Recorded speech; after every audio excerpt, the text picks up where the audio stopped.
In St. Louis, no peace, no justice, no peace, no justice, no peace, no justice.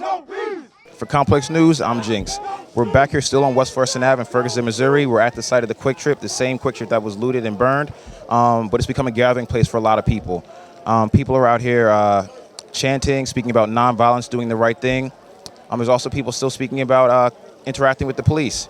We're moments before, I'd say maybe about 15 to 20 minutes before the curfew that's going to be set on around here, and it's still no word if people are going to leave, go home, go against the cops, join in peace. Your guess is as good as ours, but we're out here, so we're going to talk to a couple people and see what's going on. If you are here in Ferguson after 12 o'clock, we cannot ensure your safety. What have you seen out here tonight so far? I mean, tonight it's been pretty chill. Everybody cooling down, you know what I'm saying? But at the same time, we still looking out for our fallen one, you know what I'm saying?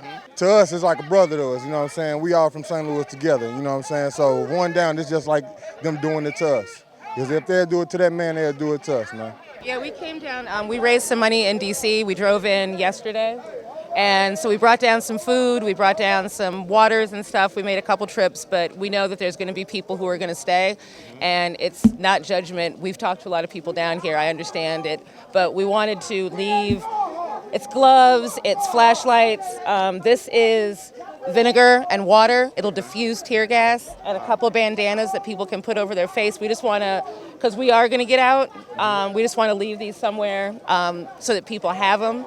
How do you feel about what's going on tonight with the police force imposing a curfew on the city? Man, you know, they got that to do, man. Shit, we not going nowhere. You know, you see, everybody out here is down there 12, man, so it's on them. I think they bluffing. How are you guys feeling about the curfew? Not leaving.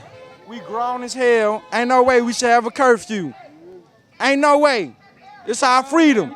And it's crazy that we ain't got justice out here. Because if it was me, I'd be locked up for first-degree murder. They know we gonna fight. They know we gonna be out here.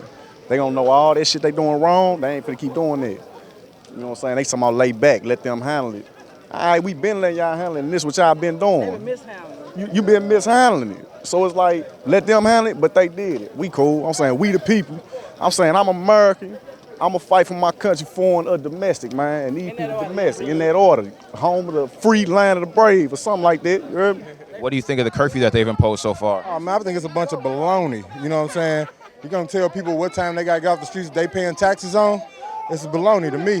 What are you expecting tonight with the curfew? What do you think the cops are going to do? I mean, it's hard to say being it's St. Louis cops, you know. You seen the other day they was gassing us, throwing flashbangs and some more stuff, so you never know. They probably prepared to do the same thing, you know what I'm saying? They had tanks and all type of dumb stuff out on us for what? We just people, you know what I'm saying? What are you all expecting tonight?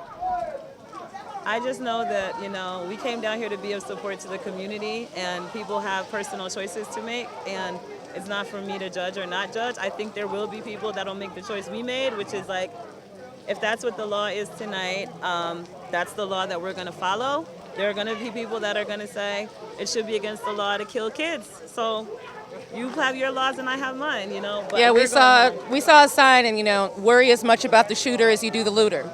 You know, it isn't just this incident. People are sick of the way that they've been treated in community, you know, that repeated disrespect from store owners, from the police, just from community in general. And because if you look around, there's no reason that people need to go home right now. No one's doing anything. It was calm, but it was calm last night until the police showed up. And we listened to some of the national media news about, you know, they started because they saw people starting to loot and riot around 11:30.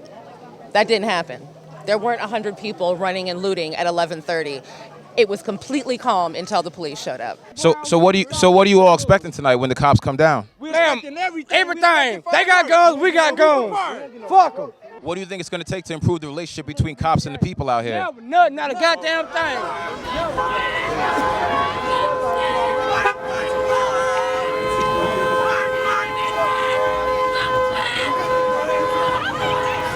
Okay, so it's about 11:50, 11:55, moments before the police imposed curfew.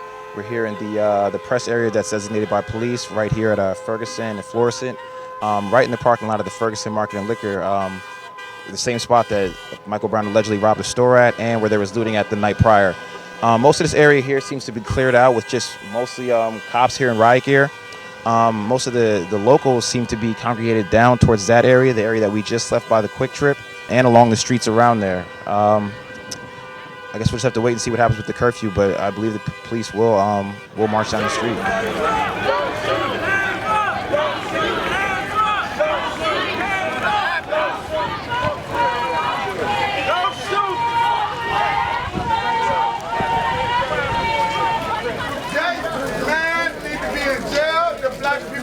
Calm down.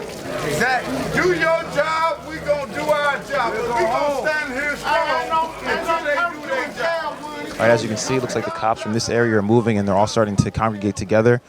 They just made the command fall in. As you can see, there's still some people down towards that area. We're not exactly sure if it's peaceful down there, what's going on, but it looks like there are a lot of citizens all kind of congregated. As you can see, all these police officers are mobilizing here.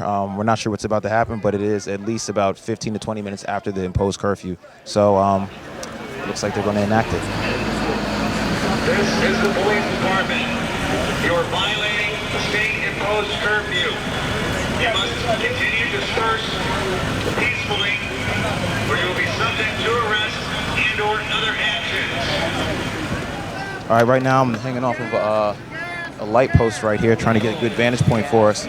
As you can see, the cops have completely mobilized. They fired several canisters of tear gas into the crowd. I've heard still remaining chance of no justice, no peace.